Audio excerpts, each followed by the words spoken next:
आप सबके भीतर आलोकित परमात्मा को मेरा सादर प्रणाम। आज हम भारतीय संस्कृति के महानतम ग्रंथों में से एक पतंजलि योग सूत्र पर थोड़ी चर्चा करेंगे। आज से चर्चा शुरू करेंगे या कह सकते हैं। हमारी भारतीय संस्कृति में 6 दर्शन हैं, 6 दर्शन कहते हैं जिन्हें। वैदिक संस्कृति में कह लें सांख्य, योग, न्याय, वैशेषिक, उत्तर मीमांसा और पूर्व मीमांसा। पूर्व मीमांसा को मीमांसा भी कहा जाता है और उत्तर मीमांसा को वेदांत दर्शन भी कहा जाता है। इनमें से एक जो सबसे मुख्य है या बहुत ही महत्वपूर्ण है वह है योग दर्शन। योग दर्शन के प्रणेता हिरण्यगर्भ जी कहे जाते हैं लेकिन बाद में सारे सूत्रों का संकलन जिन्होंने किया वो है पतंजलि मुनि। ये कहा जाता है कि जैसे व्यास जी होते हैं वैसे ही पतंजलि हुआ करते थे। आप में से बहुतों को पता होगा कि महाभारत की रचना किसने की, है ना, व्यास जी।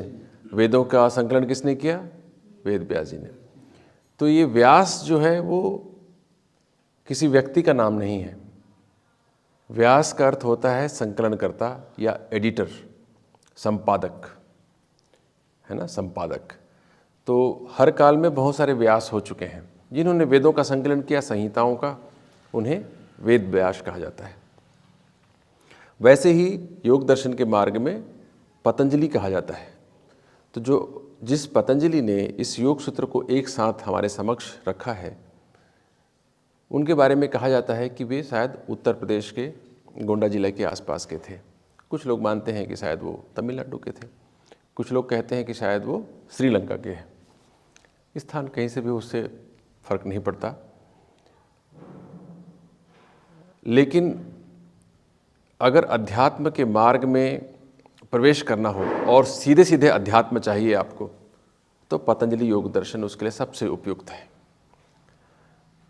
बाकी मार्गों में बहुत लाग लपेट, घुमाव फिराव के बाद आप पहुंचते हैं उस आत्म तत्व तक जिसे पाने के बाद सारे दुख कष्ट खत्म हो जाते हैं और आदमी सुखासीन हो जाता है। लेकिन पतंजलि योग दर्शन में सीधे सीधे वहाँ प्रवेश होता है, सीधे सीधे प्रवेश होता है। वो सूत्रों की शुरुआत ही वहीं से होती है, सीधे आत्म तत्व से।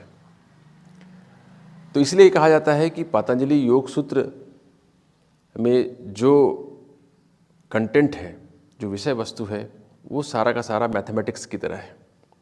मतलब ये आप करेंगे तो आपको हासिल होना ही है। बाकी जगह थोड़ा सा संदेह हो सकता है, यहाँ पर कोई संदेह नहीं है। आप ये इस विधि का पालन करेंगे, if you follow this method और this technique, you are going to attain that which is being promised. इनके प्रिंसिपल को आज तक किसी ने चैलेंज नहीं किया। Nobody can challenge it.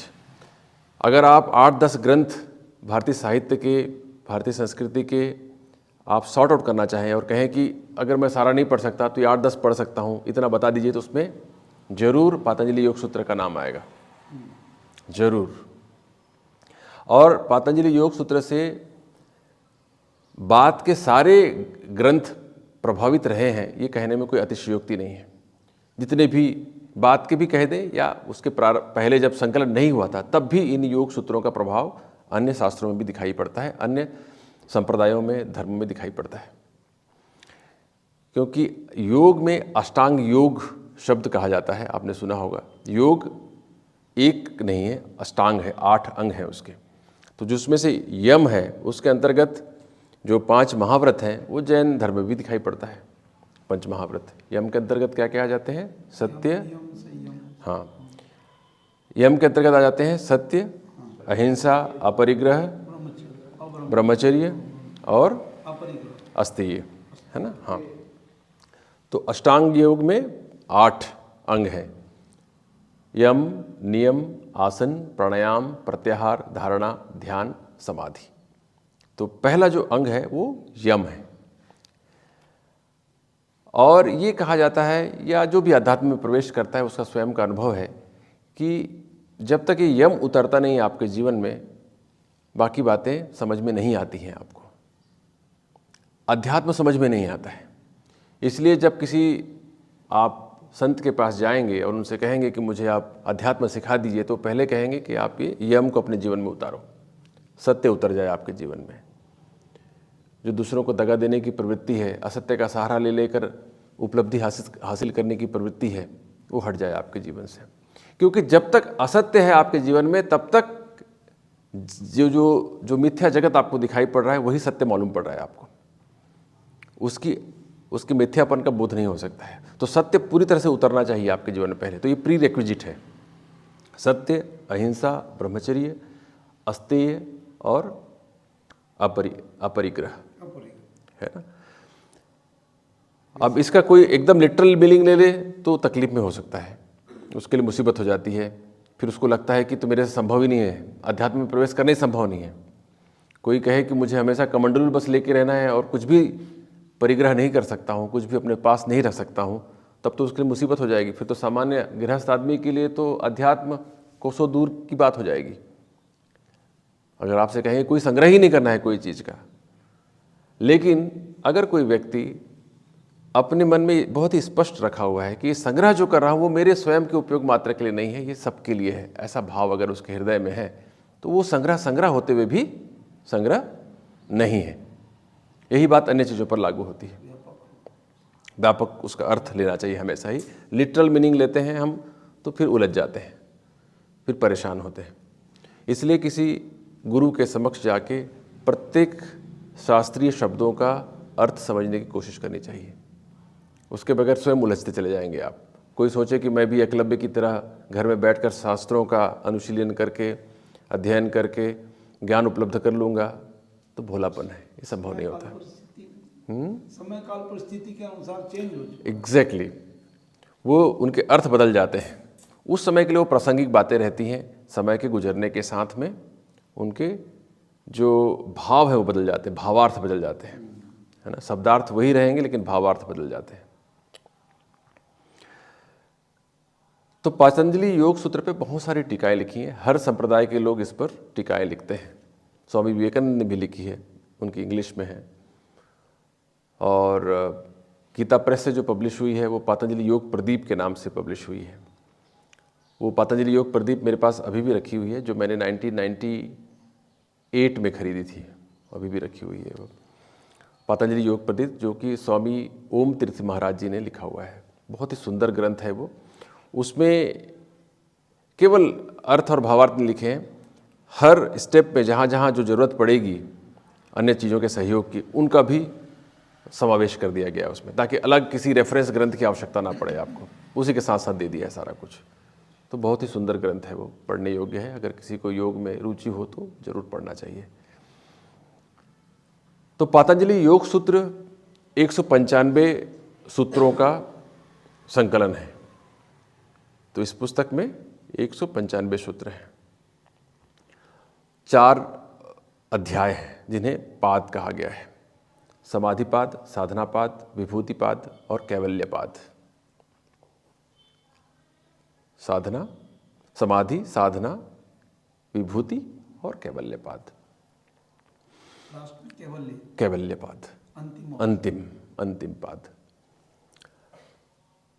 समाधिपाद में वैसे तो आई थिंक 59 के आसपास सूत्र हैं या 51 सूत्र हैं, लेकिन उसके जो दूसरा, तीसरा और चौथा जो सूत्र है उसमें ही सारा सार समाया हुआ है समाधिपाद का। शुरुआत कैसे होती है पतंजलि योग सूत्र की? सबसे पहला श्लोक है अथ योगा अनुशासनम। अथ योगा अनुशासनम। अब इसमें एक एक शब्द का अलग अलग अर्थ है, थोड़ा समझते चलते हैं। अथ शब्द का अर्थ कई होता है, लेकिन भारतीय जितने भी शास्त्र होते हैं जो बहुत ही प्रमाणिक होते हैं और माने हुए शास्त्र होते हैं, उनकी शुरुआत अथ से होती है। अथ को कई लोग मंगल सूचक मानते हैं, कई लोग अर्थ का लिटरल मीनिंग लेते हैं, अब कहते हैं उसका मतलब। जैसे ब्रह्मसूत्र है, ब्रह्मसूत्र की शुरुआत होती है अथातो ब्रह्म जिज्ञासा। मीमांसा की शुरुआत होती है अथातो ज्ञान जिज्ञासा। शांडिल्य योग सूत्र में कहते हैं अथातो भक्ति जिज्ञासा, और पतंजलि योग प्रदीप शुरुआत करता है अथ योगा अनुशासनम। तो अलग अलग समझ के व्यक्ति अलग अलग तरीके से इसकी परिभाषा करते हैं। अथ योगा अनुशासनम का मतलब ये हुआ कि अब योग अनुशासन को हम अध्ययन करना शुरू करते हैं। अब का क्या अर्थ हुआ? अब का अर्थ ये हुआ कि मतलब इसके पहले तक कुछ और कर रहे थे और अब ये शुरू कर रहे हैं। तो कई लोग इसका अर्थ ये लगाते हैं कि इसके पहले तक जगत जो है बहुत ही प्रिय मालूम पड़ रहा था, जगत में उलझे हुए थे, अब उसका महत्व कम हो गया है और अब हम योग में प्रवेश करते हैं। अब हमारी समझ इतनी बढ़ गई है या हमारी अब जगत की चीज़ों से उदासीनता इतनी हो गई है, अनासक्ति आ गई है अब कि अब हम योग में प्रवेश करने योग्य हो गए। Now we deserve to enter yoga अनुशासनम। तो योग शब्द का क्या अर्थ है? सामान्य बोलचाल में भी हम इस शब्द का बहुत प्रयोग करते हैं। जो लोग जोड़ घटाना करते हैं वो कहते हैं कि कुल योग। तो किसी चीज़ को हम जोड़ते हैं तो जो प्रक्रिया है उसको कहते हैं योग करना, जोड़ देना। योग शब्द का अर्थ है, लिटरल मीनिंग तो जोड़ना ही है ना? हाँ, जोड़ना है। युज धातु से बना हुआ है वो संस्कृत के। उसके योग शब्द के 31 अर्थ दिए हैं संस्कृत कोश में, 31 अर्थ है। लेकिन जो पतंजलि योग सूत्र है उसमें इसका कुल अर्थ योग ही है, जोड़ना है। योग मतलब जोड़ना, जो सामान्य अर्थों में प्रयोग में आता है। किसका किसके साथ जुड़ाव? मन और शरीर।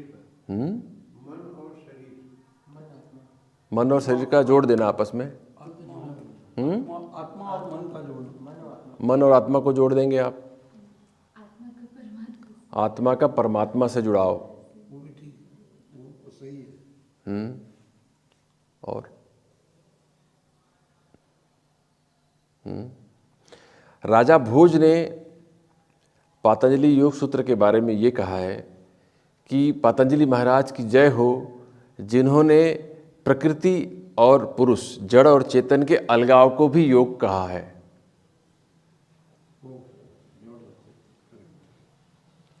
उन्होंने श्लोक की शुरुआत में ऐसा लिखा है। राजा भोज ने पतंजलि योग सूत्र पर व्याख्या लिखी हुई है, टीका लिखी हुई है। तो उन्होंने इस तरह से लिखा है। 5000 साल पुरानी है। हाँ, राजा भोज जो जिनकी प्रतिमा अभी भी वहाँ लगी हुई है, भोपाल जाएंगे आप तो भोपाल में लगी हुई है ना राजा भोज।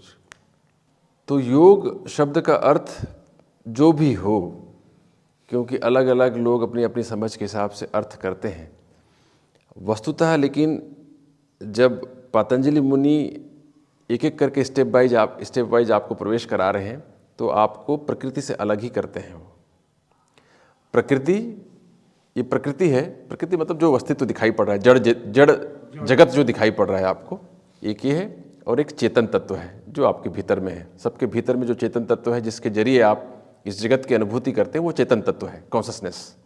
एक कॉन्शसनेस है और एक जड़ जगत है। इन दोनों को जोड़ता क्या है जिससे हम इसको जान पाते हैं? यस, चित्त के जरिए जान पाते हैं। चित्त के जरिए, मन के जरिए, है ना? मन अगर ना हो तो आप इसको नहीं जान पाएंगे, आपके लिए अस्तित्व में ही नहीं होगा, केवल आपकी सत्ता रह जाती है। तो पतंजलि मुनि विधियां आपको सिखाते हैं जिससे कि आप इस चित्त को हटा सकें, इसको शून्य कर देते हैं। हटा सकते हैं, चित्त को हटाते हैं। स्थिरता नहीं, चित्त की स्थिरता ही हट जाने जैसा है। चित्त में अगर वृत्तियां नहीं हो रही है तो चित्त का होना नहीं होना एक ही बात है। चित्त में अगर उछल कूद नहीं हो रही है, लहरें नहीं बन रही हैं, तो उसका होना नहीं होना एक बराबर है। जैसे आपको झील के तल को देखना हो तो अगर ये पूरा शांत हो तो स्पष्ट रूप से नीचे दिखाई पड़ेगा आपको, तल जो है, तलहटी उसकी, है ना? अगर उसमें लहरें उठ रही हों तो नहीं देख पाएंगे, लहरें ना हो तो आप स्पष्ट देख सकते हैं। तो उस पानी का होना नहीं होना भी एक बराबर है, आप नीचे तक देख पा रहे हैं, ठीक है ना? तो वैसी ही बात चित्त के संदर्भ में कही जा सकती है कि अगर चित्त है लेकिन उसमें वृत्तियां नहीं बन रही हैं तो आप उसके जरिए भी प्रकृति का निषेध कर पाते हैं और अपने स्वरूप में स्थित हो पाते हैं। तो जो दूसरा सूत्र है वो है योगस चित्त वृत्ति निरोधा, योगश चित्तवृत्ति निरोधा। अन्वय करेंगे तो योगः चित्तवृत्ति निरोधा। योग क्या है, परिभाषा उन्होंने दे दी है। यहाँ पर तो कहीं जोड़ने की बात नहीं हो रही, अब ध्यान देंगे तो योग की परिभाषा क्या देते हैं पतंजलि, चित्त की वृत्तियों का निरोध ही। अब यहाँ पर वैसे कहें तो इन्होंने ये नहीं कहा है कि चित्त की वृत्तियों का खत्म हो जाना ही योग है, निरोध कहा है, रोकना, संयम करना, ऐसा कहा है उन्होंने, क्योंकि शुरुआत यहीं से होती है, शुरुआत यहीं से होती है। अंतिम स्थिति है वो जो खत्म हो जाए, लेकिन वो हर समय नहीं हो सकता है। आप जब भी व्यवहार काल में, तब तो चित्त रहेगा ही। चित्त के बगैर आप संसार के संपर्क नहीं कर सकते हैं। संसार का अस्तित्व तभी तक है जब तक चित्त है।